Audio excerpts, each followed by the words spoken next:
जगी हो में मेलो दुखू पाइया, मलू लागी दूजे भाई।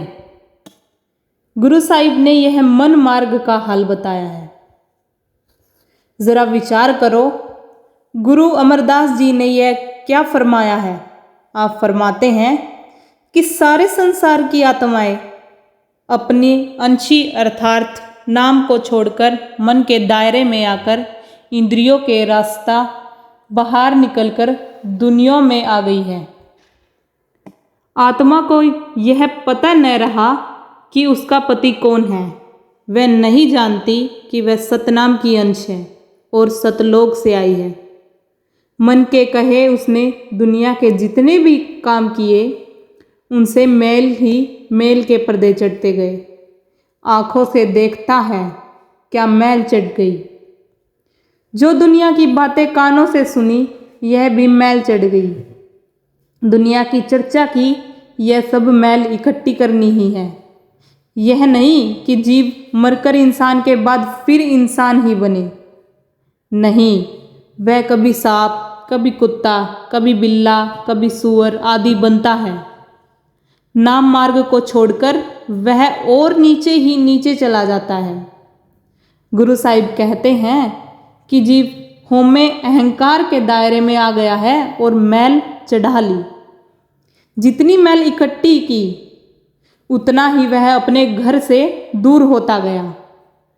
नाम को छोड़ने की देर थी कि वह द्वैत में आ गया। जितना द्वैत में आया उतना ही नाम से और दूर होता गया। अगर वह नाम मार्ग की ओर जाए तो मैल दूर हो जाए। जब वह नाम मार्ग से दूर होता गया तो मन मार्ग में आ गया और उसकी सूझबूझ गायब हो गई। हजूर महाराज जी फरमाया करते थे, एक बड़ा सुंदर लैंप हो और हम उस पर एक बारीक कपड़े का पर्दा चढ़ा दें तो उसे देखकर लोग कहेंगे कि रोशनी साफ नजर नहीं आती। अगर उसके ऊपर मोटे गद्दर का एक और पर्दा चढ़ा दे तो प्रकाश और कम हो जाएगी।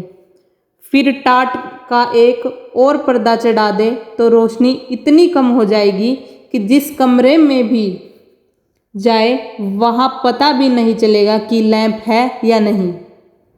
ज्यों ज्यों पर्दे उतरते जाए प्रकाश प्रकट होता जाएगा। यही हाल रूह की है। जैसे जैसे यह नीचे आती गई इस पर पर्दे चढ़ते गए। पहले इसने कारण दे ली। जब यह सबल माया में आ गई तो एक और पर्दा सूक्ष्म देह का ले लिया। जब यह बाहर आई तो एक और देह स्थूल देह का धारण कर ली। जैसे तैसे नीचे आती गई उसका प्रकाश मंद होता गया।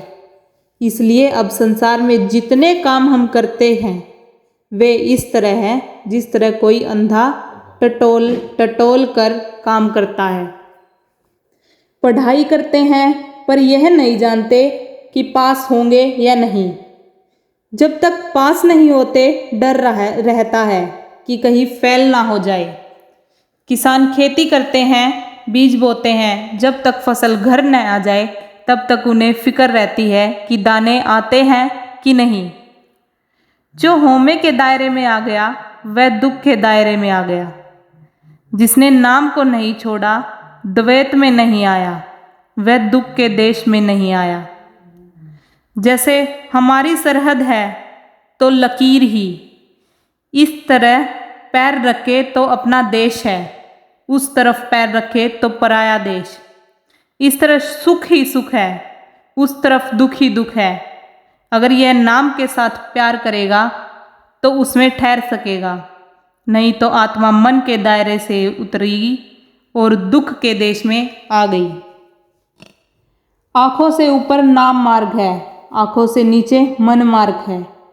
ऊपर सुख का देश है, नीचे दुख का। मल्लू हऊ में धोती किवे न उतरे जैसऊ तीरथ नाई। अब लोग इस मैल को उतारने का क्या यत्न करते हैं।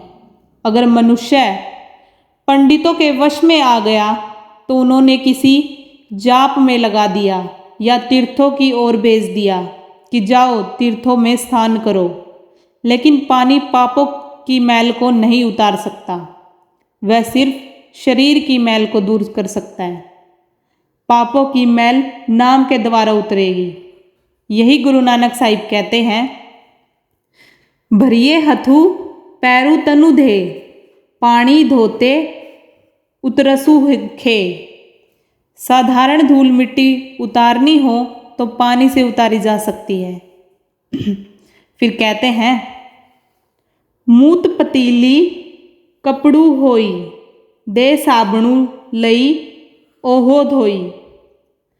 अगर कपड़े को ज़्यादा मैल लग जाए तो वह पानी के साथ साबुन लगाने से निकल जाती है। पर भरिए मती पापा के संगी, कि जो पापों की गहरी मैल में ओहू धोपे नावे के रंगी, वह नाम के द्वारा धोई जा सकती है।